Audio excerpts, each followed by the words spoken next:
คนละว่ายันคาดหักบาทนี่เบาไปนี่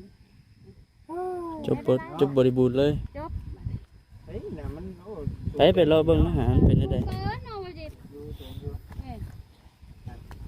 คานมันก็อยู่พี่น้อง แม่ละพี่น้องเดี๋ยวเพิ่นก็ย่านคานเฮือนเฮามันหักกันแหละ อันนี้สิลงมาได้เลยตัวนี้ เห็นบ่มันโอ้ห่านเห็นบ่ อันนี้ลงมาได้ สเปนรถนี่มันก็ถือว่าโอเคผู้ดีงาม แม่นแล้วเลย ผู้ดีงามเลยเห็นบ่เพียงไปเลยนี่ เห็นอะไรเพิ่นให้เอาเนาะเพิ่นก็ยังให้เฮาได้แล้วก็ได้น้ำเฮานะก็เลยจำเป็นละยามได้ก็จึงให้เพิ่นว่า แต่ว่าในความเป็นจริงนี่คือเฮาเฮ็ดชำเฮามีเนาะแต่ว่าเพิ่นแบบบ่ขึ้นในนั้นซะเนาะคือมีแต่ว่าอยากให้ ยังให้งามยังให้งาม 1 2 3 นี่นะ 4 งามเฮ็ดก็บ่มีบอกเด้อบ่คำดำตาดำก็สิไปดำ หลายสาเด้ออันนี้จะเป็นเงินของทางผู้รักผู้ใหญ่เพิ่นเนาะทางต่างประเทศพุ่นแหละพี่น้องเอ้ยอเมริกาทางเขมรเพิ่นเนาะให้ทางวิจิตเองเป็นสะพานบุญให้ในเรื่องการถมเพื่อนถมซานที่เรียกว่าสิเอา12เนาะ12รถแต่ว่าทางผู้รักผู้ใหญ่เพิ่นฝากมาตืมพี่น้องเอ้ยเอาฮอดเช้าซะบ่ซั่นหั่นนะผู้รักผู้ใหญ่เพิ่นก็ยันรถบ่มาเพิ่นก็เอาให้ฮอดเช้าพอฮอดเช้าได้ทั้งเจ้าของรถเพิ่นก็ว่ายังบ่พออีก มันโอเคอยู่ดิ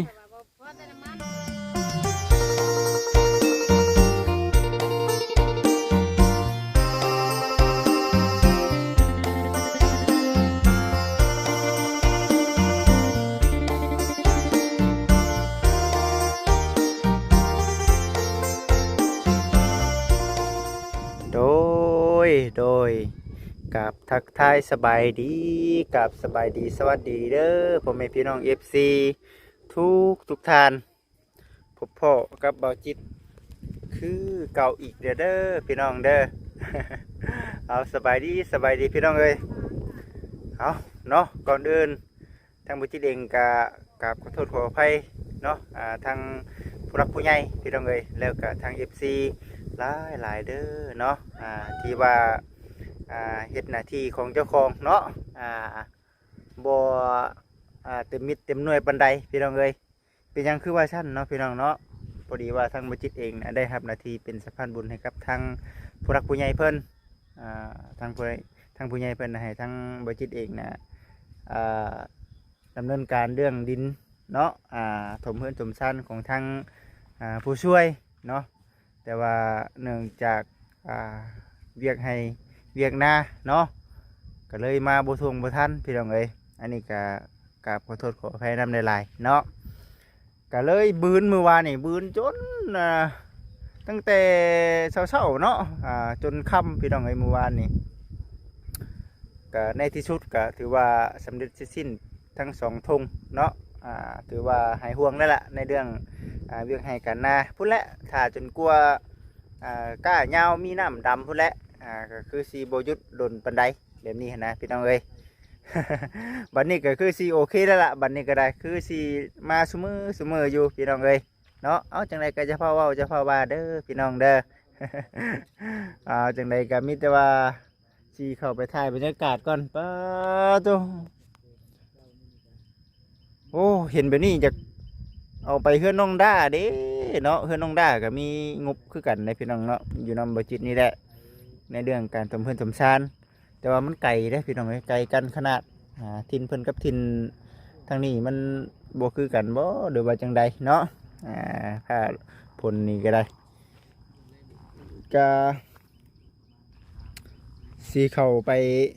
ถามไทยก่อนป้าทูหมุนเบิดเลยแถวนี้เนาะเดี๋ยวสิอัปเดตเบิดเนาะมีน้องดาวน้ำแน่เนาะน้องเสือทองน้ำพร้อมกำลังบุกเบียกบุกงานน้องจ้อยน้ำแน่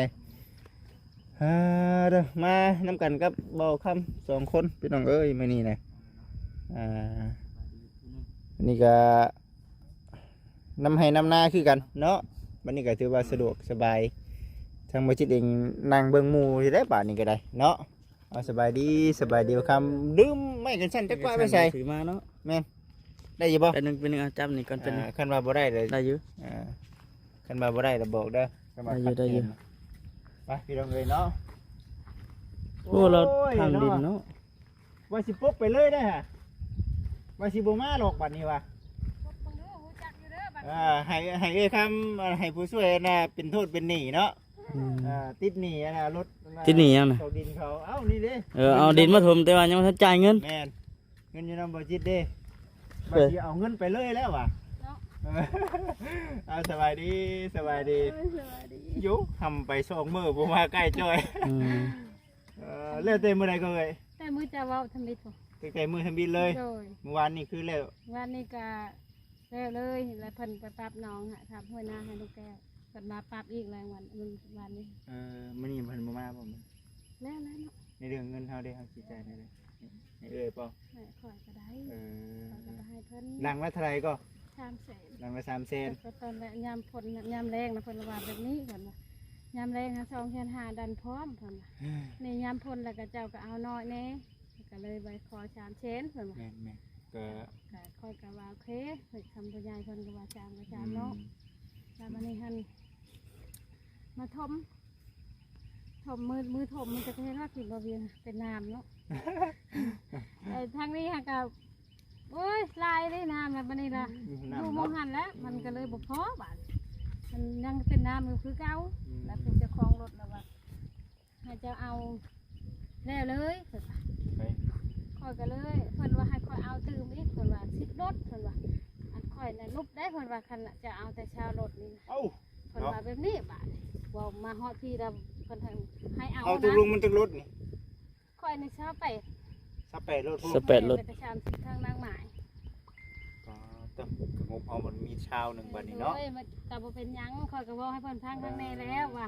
คันคนเว้าว่าเอาใช้ให้มันเต็มซะลูกหลานเอ้ยเพิ่นว่าให้มันได้ซะแหละเงินคำก็ชวนที่เพิ่นงบเพิ่นมานี่เอาก่อน แบบ แต่ชวนบ่ทันได้มาหั่นก็ให้เจ้าหาให้น้ำหลังเพิ่นว่า เพิ่นว่านั่นนี่ อันผู้เจ้าของรถหั่นนะ เจ้าของดินนี่ดิน เจ้า นี่ ของดินนี่นะที่แกดินมาให้นี่ล่ะ เอาว่าได้ก็ แล้วเอื้อยก็เลยเพิ่นว่าเพิ่นรูปเนาะได้ก็ว่ารูปเพิ่นว่า รูป ให้ อยู่ไหน เอาเพิ่นว่า รูปแบบไหน รูปชาวรถเพิ่นว่า ชาวรถนี่ยังรูปอยู่ แม่นเฮ็ดใจซื่อเพิ่นว่ามานี่บัดนี้หั่นให้ช่อยได้เพิ่นว่าเป็นอะไรก็ค่อยบ่มีจักดีน้ำมันช่างก็บ่เหลือบ่หยังเพิ่นว่าให้เจ้าเอาช่อยเพิ่นว่าให้เจ้าเอาชิปรถเพิ่นว่าจึงเต็มมานี่แล้วเพิ่นก็เอาใช้นี่นะนี่บัดนี้พัดอันนี้หั่นค่อยเว้าว่าให้ก่อนแรงเพิ่นมาพาค่ำเด้เพิ่นเมื่อแล้วเพิ่นค่ำค่อยว่ามื้ออื่นก็ได้เด้อมื้อค่อยไปหาเพิ่นว่าโอ้ยมื้ออื่นไปย่างยันฝนตกมาไปมื้อนี้เลยแหละก็ค่อยโทรสิเจ้าเด้ เพิ่นก็มาแต่มื้อนั้นเลยน่ะอันนี้เพิ่นดันจังมันละค้ำบัดนี้ค่อยละ นี่ ว่า ฮะเห็นไว้ก่อนนี่ อันค่อยละว่า ชะเอาบ่ วันมื้อนั้นหั่นนะเพิ่นเองนั่นว่ามื้ออื่นค่อยมาปรับให้นาให้ลุงช่างแหละค่อยสิมาดันให้เจ้าอีกเพิ่นว่า ใช่ได้หาร ค่อยก็เลยท่ามืดมื้อวันนี้อยู่เฮ็ดงานอยู่เฮือนทาดาวเฮ็ดอันนั้นเฮือนทาดาว ไม่ได้มา บัดนี้อันมาปรับดอมดินค่อยสิบ่ให้เจะพัง เอ้ยเพิ่นสิเมื่อแล้วค่อยละว่าเพิ่นดันให้ค่อยแหน่ค่อยว่าบ่ว่าดอกให้มันคุ้มคานครั้งแหน่ค่อยว่าละเล็กละน้อยค่อยว่าเพิ่นละว่าบ่ได้ได้เพิ่นบอกถ้าเจ้าช้าเอาเอง ก่อนน่ะว่าสิมาดันตื่มให้มันงามในจังน้อยเพิ่นว่าบัดนี้เพิ่นเปลี่ยนว่าบ่ได้เพิ่นว่าคันขึ้นไปหาเจ้าฮับบ่ว่าคานเจ้าสิฮักคันเจ้าบ่ติบ่เพิ่นว่าเพิ่นเว้ามาแบบนี้ค่อยก็เลยจังได๋สิว่าบาด มันนั่นเลยพี่น้องหนึ่งมากกับมันลูม แม่น เป็นห่วงยันรถยันลาหนึ่งที่มันฮักเพราะว่าดินมันไม่ได้แน่นได้นี่ ดินบวมเลยยามฝน แต่นั่นหาลงไม่ได้เลยมันเป็นน้ำแล้วก็งูดินถ้าชิดรถแล้วแต่หันให้ฝุ่นมาทีนึง บ่ตีเพิ่นแล้วใส่พี่น้องเลยเนาะ จากในสิว่าเพิ่นว่าคันเจ้าสิประกันบ่คันเฮือนเจ้าฮักเขาว่าก็ก็จำเป็นแล้วบาดนี้ให้ได้นั่นแหละว่าเวียงว่ามันชูงโพดเห็นว่าให้ปรับเอาก็เอาชูงบ่ชูงก็ได้เพิ่นบ่เฮ็ดให้เนาะเพิ่นบ่ไปนั่นแหละบ่ชุดคมขึ้นแล้วก็ได้คันสิให้ขึ้นนู่นได้ก็ให้เจ้าไปเฮ็ดจ้ะมันฮักมาพัดเฮ็ดได้บาด เนาะ แม่ จะได้เสียดีแล้วเท่านั้นเนาะ หมดเลยงานผู้ช่วยข่าวไปอีก งานผู้ช่วยพร้อมเข้ามาอีกบาดนี้เนาะจะได้เวียงหลายเนาะ มันแข็งในเพิ่นดันเพิ่นเหยียบลงไปลงมาจังจะได้รอบเหยียบแคบกับพวกเขาคอยแล้วว่าให้หาเพิ่นให้เฮ็ดห้องให้อีกจังเล็กจังน้อยนะเว้ากันเพิ่นเว้าว่ามื้ออื่นมาปัดเด้อบัดนี้มาวันนี้แล้วบ่ เปลี่ ให้ ยนใจเนาะ เปลี่ยนใจนะเฮ็ดให้น้องให้ลุงแกแล้วเมื่อเลย อืม ไปเว้าให้ช่างพูดไปถามไปขอเพิ่นอีก พิ่นละว่าย่านคานหักบาดนี่บ่แบบนี้ จบบริบูรณ์เลย จบ เฮ้ยน่ะมันโอ้ ไปรอเบิ่งอาหารเป็นได้ เกินเอาบ่จิต แม่น คานมันก็อยู่พี่เนาะ แม่แล้วพี่น้องเดี๋ยวเพิ่นก็ย่านคานเฮือนเฮามันหักกันแหละ แม่นอันนี้สิลงบ่ได้เลยตรงนี้ เห็นบ่มันโอ้ห่านเห็นบ่ แม่นอันนี้ลงบ่ได้ โอ้มันลงบ่ได้เนาะ แม่น ย่านคานมันหักเพิ่นว่ามันนั่นแหละแต่นี่บ่ได้เลยแต่นี่เนาะ แม่นบ่ได้เลยนี่ลงใกล้บ่ได้เลยเถอะนี่เป็นน้องอันนี้เถอะ น้ำเนาะน้ำอังอยู่นี่นะ แม่ ว่า น้ำเป็นมาอัง เพื่อนยามนี่นะว่าได้ก็ได้มีแต่เฉยเฉยมันคุ้มค่ามาเดี๋ยวนี้ ชะเอาเท่าเด็กเท่าน้อยได้อบัดนี้เนาะ มีนั่นก็ที่ว่าดีเนาะ ก็ถ้าเอาแล้วบ่จิตคันว่าเล็กน้อยนี่ค่อยก็บ่จักคักในใจบ่ได้แล้วมันหลายเกินนั่น มันบ่เด็กน้อยได้ซำนี่ติ แม่นมันบ่ได้เล็กน้อยแล้วบ่จิตอันนี้ เฉพาะที่พูดกับผู้เนาะ พ่อจะพูด4ห้อง5ห้องอันนั้นจะว่า ถึง พูดเครื่องคานยังว่าหน่อยนี่ค่อยก็อุกตัวนี้แหละกันว่าช้ำตัวนี้เนาะบ่คำ ชั้นตัวนี้ให้อยู่ นี่ นี่ ปุ๊ ปุ๊ นี่พวกชวดบ้านผู้กับพาคุเมนนี่บ้านนี้จัง เงินกระจายอยู่ก็ได้ที่เราเลยเนาะ คิดว่าให้เพิ่น เสื้อช่างพูด เว้าบ่ช้างเนาะให้เพิ่นเถิกมานี่ก็ แม่นก็ ใคร เข้า อยู่ ได้อยู่ ใคร บ่ อยู่ คำมานี่น่ะมันบ่แม่นว่าเข้าบ่ได้แต่ว่าเพิ่นเพราะว่าบ่ย่านคานเพิ่นเฮือนจะฮักบ่เพราะว่าถามคืนไปนั่นก็ค่อยก็พัดบ่มีบาดนี่เห็นฮักไว้เฮ็ดได้บาดนี่เนาะบ่จิก็เลยจำเป็นแล้วเพิ่นก็มื้อเลยเมื่อวานนี่ เป็นจริงมันก็บ่ฮักดอก เพิ่นบ่อยากเฮ็ดให้ ข้อยก็เคยเห็นผ่านมาอยู่เนาะ ว่าฮู้เรื่องนะเอ้ย เพิ่นบ่เฮ็ดให้ เนาะมีแต่อุปสรรคเท่าเอ้ย เออ แม่นจังหวะ เอาฉันเอาเนาะ ซะก็ซะเด้อเฮ็ดเด้ออย่าติ 30รถติ แม่นแต่เพิ่นว่าเอาก่อนแต่อันโตกระซ้างเพิ่นว่า อืม ชิปรถหันเจ้าหาให้คอยน้ำหลังก็ได้เพิ่นว่าเอาชิปรถเนี่ยก็ชามล้านบุญ สาม เฮ็ด ล้าน ได้ เนาะ อย่า สามล้านเนาะ 10รถนั่นบ่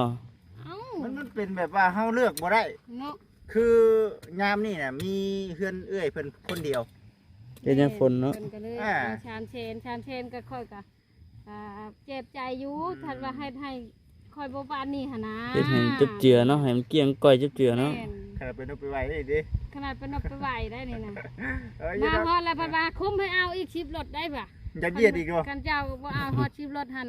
ลุงนี่หันรูปแล้วเพิ่นว่าบัดดินเจ้าก็ยังบ่ได้ว่าทางนั้นแม่นหมดเพิ่นว่ายังเป็นน้ำหมดยังเป็นน้ำมะลิ จะเป็นของเพิ่นในเรื่องดินนี่ อยู่ในประมาณ3028รถนี่มันก็ถือว่าโอเคผู้ดีงาม แม่นแล้วเลย อ่า เพิ่นว่าหัน ผู้ดีงามเลยเห็นบ่เพียงไปเลยนี่ เห็นอะไรเพิ่นให้เอาเนาะ แต่ เพิ่น ว่า ก็ยังให้เฮาได้แล้วก็ได้น้ำเฮานะก็เลยจำเป็นละยามได้ก็จึงให้เพิ่นว่า แต่ว่าในความเป็นจริงนี่คือเฮาเฮ็ดชำเฮามีเนาะ โอ้ย แต่ว่าเพิ่นแบบบ่คิดในนั้นซะเนาะคิดมีแต่ว่าอยากให้ อย่าให้ ที่นี่ งามอย่าให้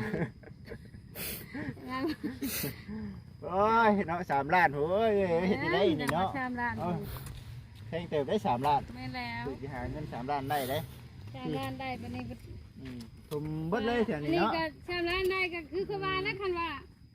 มันเห็นคานแน่บ่แน่ก็ยังขายอันนี้หายก็หายโพดหายจนว่าชวดเครื่องคาน เอาเอ้ยอดทนนะจะเฮ็ดจังไดเนาะพอเฮ็ดไปสามชาเบ้าสร้างได้เรื่องที่เฮ็ดอันนี้แล้วบัดมีงบต่อบัดหายเมื่อยก็มีได้เนาะ อืม ในเรื่องที่ ว่าเป็นนั่นกะชาทุว่าสิเลยแบบใดก็ได้เมืด นั่นคือเรื่องที่เราน่ะเพราะว่าเอ้าบ่ช่วยหรอกเพราะว่าดินก็ยังอันน่ะกองจุนพูนอยู่บริษัทน่ะนะ แล้วแห้งเล่งเฮือนทาดาวให้แล้วแล้วยันฝนตกเนี่ยขึ้นยากเลยนะ นี่ เป็นยังก็คือนั่นล่ะ ต่อท่อขึ้นนั่นแทงน้ำแล้วว่านี่แหละได้ต่อห้องน้ำกับห้องครัว อ๋อเดี๋ยว ก็คือ สิ ว่าแล้ว อัปเดตเบิกกันเนาะ เลย เนาะหักคักอยู่พี่น้องเนาะในเรื่องความ คัก เลิน แม่น ที่ดินทมนี่ถือว่างาม ไว้พอแล้ว เพียงไงเนาะ งามเปรียง แล้ว คันน้ำนี่ก็ถึกไปเบิด โดย เที่ยงเลยน้ำนี่บ่โอ้ยบ่ขึ้นย่านว่ามันสิไหลลงมาใส่เดินทางเอ้ยเพิ่น ตะกี้รูปนอนนี่เนาะ ลุก ลูกประมูทางมัน แต่ก็คือ คือว่าเนี่ยพี่น้องเอ้ยหนึ่งมาน่ะมันยากคือเว้าแน่เด้อเนาะเบิ่งนี่คือทั้งเพิ่นน่ะคือสิล้างมือละปีนี่นะเนาะ แม่น มัน เพิ่นก็มื้อนั้นก็เพิ่นสิยาแล้ว สิยาเลยเด้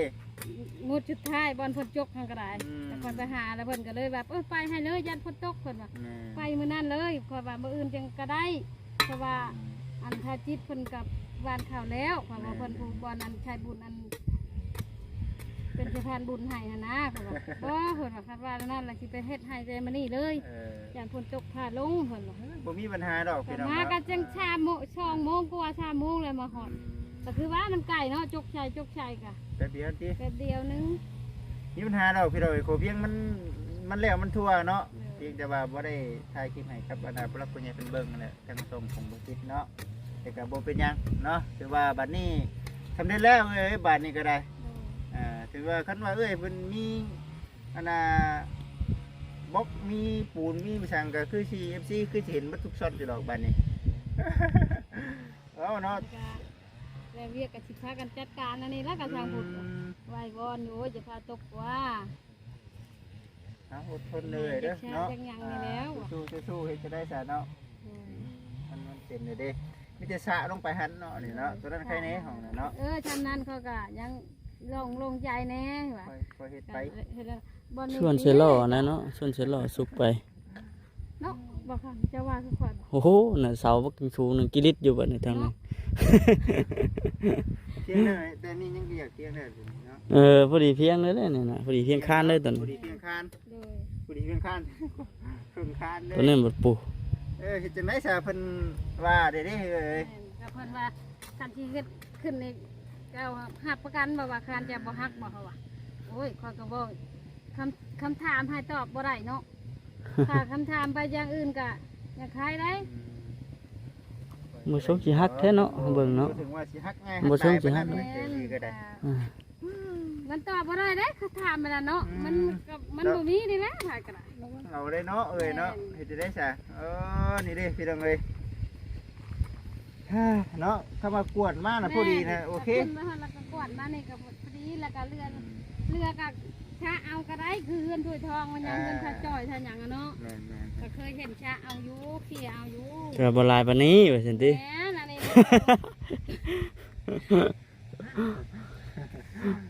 กับเพื่อนได้ชม อ้าวเห็นว่าเอ้ยน่าเก่งนี่ เพิ่นว่าแต่ว่าขยัน เอ้ยเพิ่นเก่งอยู่แบบที่ดินอยู่หั่นก็ยังขนมาจนเบิดไป แม่ ซั่น นยาดอกคันเพิ่นว่าในหันก็ดีน้ำใจน้ำกันคิดว่าเก่งเลย ขึ้นมายังไงตอบยังไงยางเขาทางนั้นทางนี้นะแล้วก็บอลดินเพิ่นนะมันเป็ดมันยังแล้วก็ไปยังไงเพิ่นปรับให้มันงามจะดีนะบอลเพิ่นหยาเหยียบเข้ามาหนะดินตัวเพิ่นทำโมเมนต์ของข่อยมัดอันเนาะนี่เพิ่นก็ว่าไปนั่นแหละคำตอบข่อยกับว่าไม่ได้เฮียนเลยนะมันจักยังเลย เว้าแล้วเฮาเนาะ แม่ เว้าหยังก็ค่าเบิดพี่น้อง คันว่า ให้บ่จิตมีรถเด้อเนาะออกมาแต่อยู่หน้าบ้านโคกพุ่นเนาะมาแปลงให้นี่เนาะจะได้อยู่เด้อเอ้ย ยังไงก็ติดเลขหกตัวก็ได้แล้วเนาะว่าค่ะ ถึงแต่เลขยังบ่ได้คือเก่าได้บ่ได้ ถึงเลขของบ่ชื่อเนาะคือเก้าหั่นแหละ เฮ้ยเนาะเอาถือว่า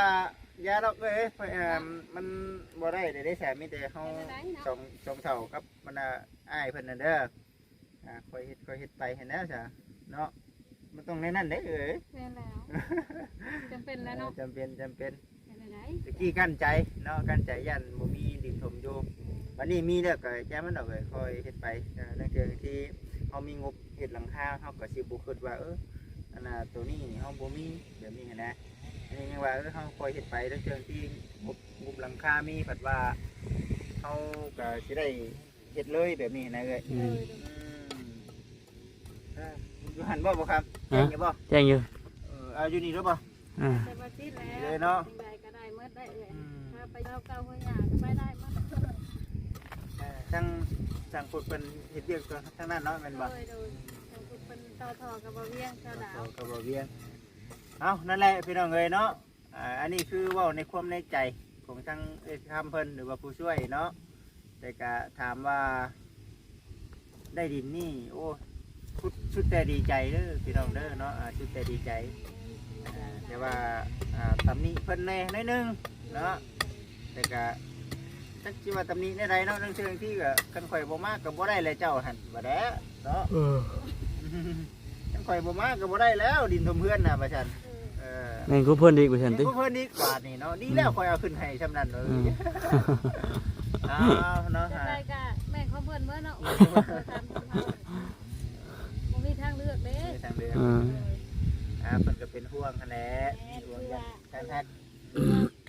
มันบ่ได้ทมจะดีทางนี้แหละเพิ่นก็ว่าเอาเลยจ้ะเพิ่นก็ลุกกระเทินมาแล้วเพิ่นก็คุมให้ได้นะก็เลยจำเป็นแล้วเห็นอะไร ได้เนาะได้เอาขี้ดินมาแล้วเนาะได้เอารถมาแล้วบืนฮอด30รถดิ ปกติตัวเฮือนนี่อยู่ในบ้านจักหลัง 10ไปรถเนาะ10รถก็พอแล้วตัวนี้เดี๋ยวเฉพาะคันว่าเฮาผสมมันเดินเด้อเนาะนำผสมเดิน ว่าบ่มาแล้วได้บาทนี่เพิ่นว่าเพิ่นบ่ปีหน้าเอาซะกระเทินมาแล้วค่อยก็ลุกคันจะเอาซำนี่ก็พอดีสิให้ลูกน้องชื่อน้ำมันไปจังค่อยบ่ได้หยังเพิ่นว่าเอาซะนั่นได้ก็ค่อยว่าเอาก็เอาลุงค่อยหาบ่มีเงินนะเพิ่นว่าบ่มีเงินค่าให้น้ำหลังเพิ่นว่ามันจะได้เนาะ ค่อยก็บ่จักนะสิว่าแล้วเพิ่นให้ยังให้นั่นได้ซะ 3 ล้านพี่น้องเอ้ยเนาะคันบ่เอาเพิ่นว่า เพิ่นบ่ได้เร่งนะว่ามันว่าบ่พื้นว่า เพิ่นหนีเพิ่นนะเฮาก็ต้องอยากให้เพิ่นได้เนาะ แม่นก็ไอ้ก็สิ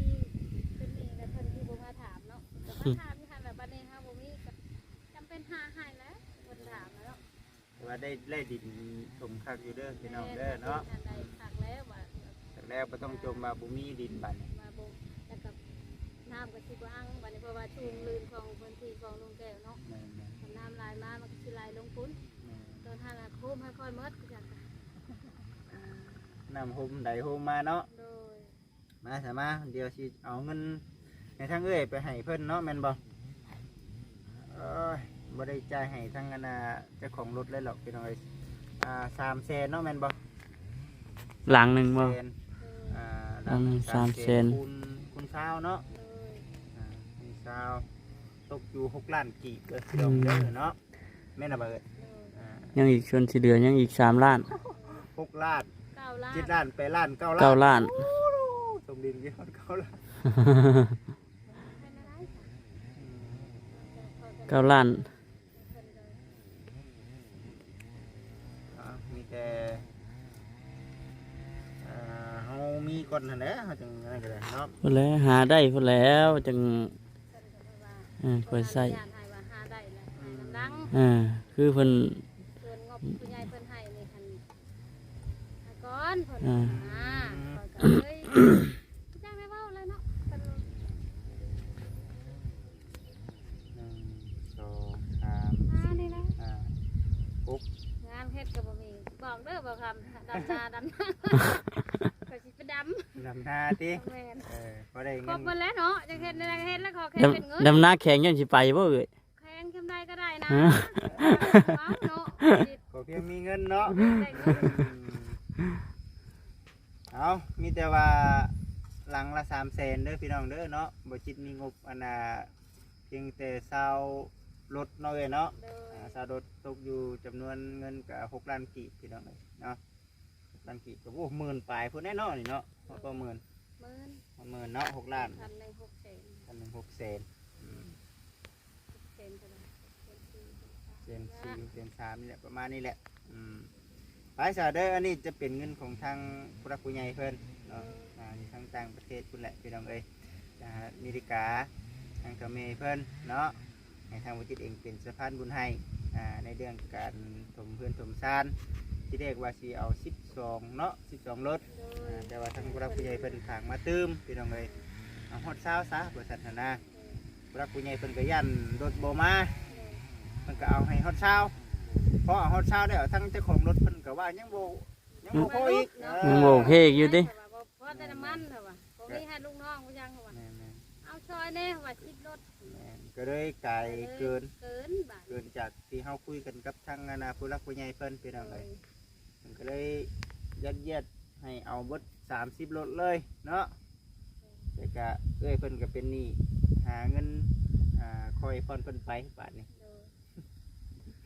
โอ้ยเอาโอเคสิเด้อเด้อเงินของทางสามีเพิ่นเด้อให้ทางเอ้ยไปให้ทางรถเพิ่นเนาะตัวได้คักแล้วบาทนี่เนาะนับเบิ่งกันปุ๊บเห็นบ่ว่าคักแน่แล้วเนาะว่าคักแน่แล้วล่ะหรือว่าให้นับบ่ปฏิคันอยากนับก็นับเนาะสิเป็นหยังเพิ่นว่าจ้างเพิ่นบ่เบิ่งเนาะนับเบิ่งคักๆก่อนก็ได้เว้าประชางได้เรื่องที่พลาดก็มีพี่น้องเอ้ยพลาดก็มีเงินตกอยู่ในมือแล้วเป็นหยังคือบ่นับให้มันคักบัญชีที่ทวดเบิ่งก่อนก็ได้บ่แม่นบ่เชื่อน้องได้นี่ค่ะบ่เป็นหยังให้แม่พี่เพิ่งนำกันคนเนาะแต่สำหรับบ่จิตเชื่อแล้ว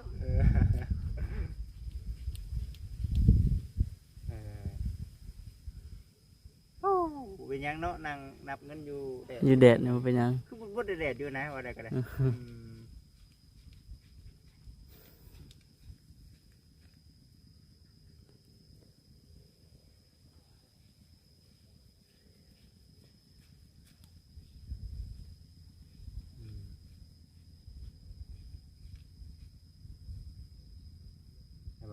ครบเนาะ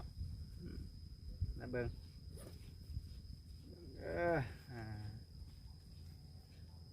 ก็จะเป็นย่างชามล้านก็ได้ว่า3 ล้านนี่บ่ฮู้นำเด้อตัวนี้บ่ฮู้เด้อติบ่ฮู้นำเด้อตัวนี้3 ล้านน่ะเนาะ3 ล้านได้เฮียอะไรเฮีย3 ล้านได้ไหนไปเฮียมันจะกินได้นี่บ่ครับฟังนำเด้อเนาะเอาอันนี้ก็เป็นเงินที่ว่าทางแม่เพิ่นบ่ได้ก็เดือเล็กๆน้อยๆไปของมันเล็กๆน้อยๆเป็นเป็นบ่จิตน้ำแน่คำว่าเดือเล็กๆน้อยๆก็ให้ทางเพิ่นพอได้ชื่อน้ำในกินเด้อนี่เด้อนี่แต่ว่าหน้าที่ของทางเพิ่นต่อไปส่งผัวเมียเนาะนี่แหละมาสะนี่แหละเนาะนี่แหละตัวนี้ก็เนาะตัวนี้แหละมาเคลียร์ลงนี้มันต้องเป็นอย่างนั้นอยู่แล้วหั่นนะโอเคอยู่แล้วตอนนั้นเนาะมันต้องเป็นอย่างนั้นอยู่แล้วโอ้ยเนาะไปเฉยเอาจังไดก็มีแต่ให้ทั้งขอบคุณทางสามีเพิ่นก่อนเนาะเดี๋ยวสิพา FC เลาะไปเบิ่งเฮือนน้องไม้เพราะว่าได้ผมเฮือนน้องไม้เพิ่นนำไปกับขอบคุณแม่หลายๆเด้อที่ให้ถมดินให้เนาะให้ลูกในวันนี้เนาะ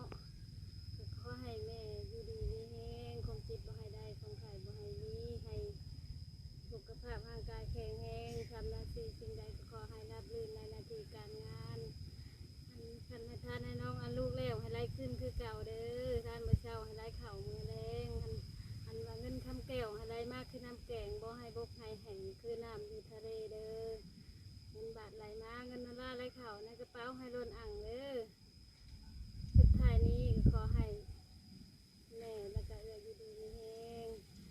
บ่เจ็บบ่จนเงินทองไหลมาเทมาโน่ว่าจิตสาธุเด้อกราบขอบคุณบ่จิตที่เป็นสะพานบุญให้ในวันนี้เนาะก็ขอให้อยู่ดีมีแห้งความเจ็บบ่ให้ได้ความไข้บ่ให้มีทำหน้าที่สิ่งใดขอให้ราบรื่นในหน้าที่การงานกับขอบคุณบ่าวคำที่มาเป็นแห่งเชียร์แห่งใจในวันนี้ก็ขอให้รับลื่นในหน้าที่การงานยอดวิวหลายๆปังๆเลยสาธุขอบคุณแม่FCทั้งหลายแล้วก็ยูทูบเบอร์ทั้งหลายเนาะบัจิตมันจะดีมีแห้งที่ตลอดหน้าที่ทำงานชั้นใดขอให้รับลื่นในหน้าที่การงานถ้าบ่มีแม่ FC แล้วก็ยูทูบเบอร์ขอก็คือสิบ่มีในวันนี้เนาะบ่จิตก็ให้ผ่านทั้งหลายอยู่ดีมีแห้งความเจ็บบ่ให้ได้ความไข้บ่ให้มีให้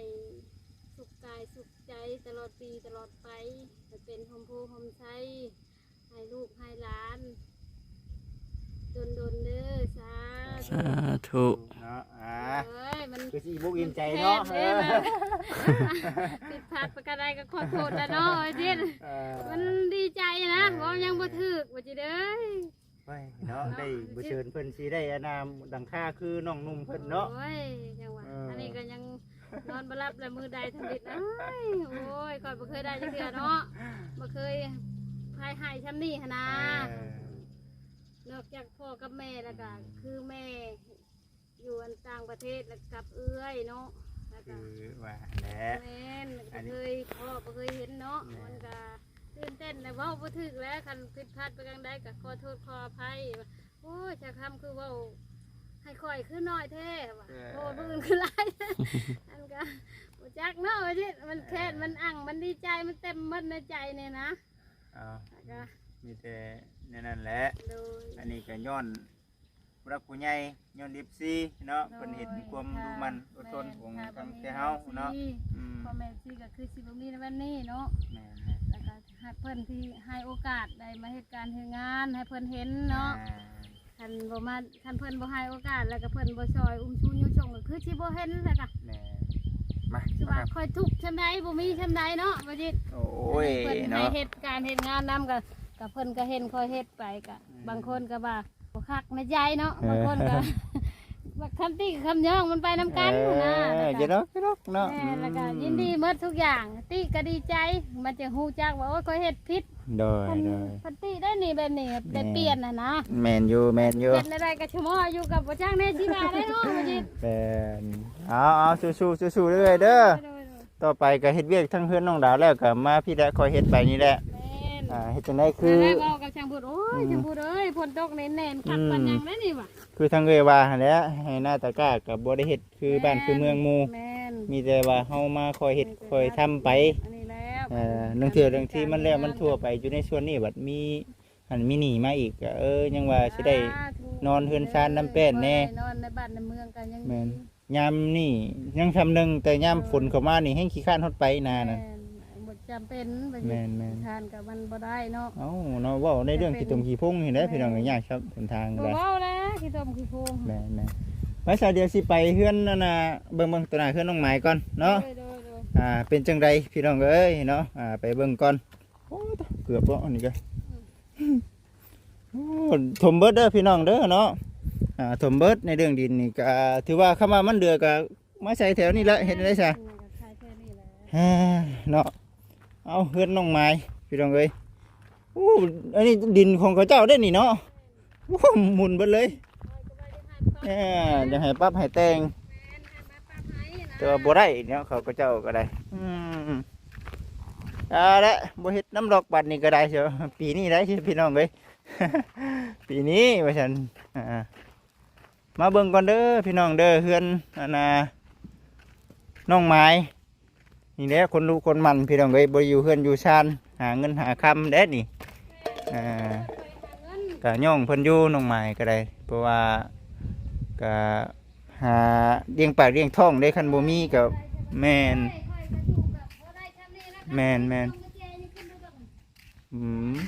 ได้แล้วเนาะนี่เด้ตัวนี้จะเป็นในเรื่องของทางถมเนาะถมทีถมทางมันรู้สึกว่าหนึ่งคือดินมันอ่อนพี่น้องเอ้ยดินมันยังโลมอยู่แหละเขาเจ้าปั๊บบ่โอเคปานใดคันสิเฮ็ดคักๆบัดมันเฮง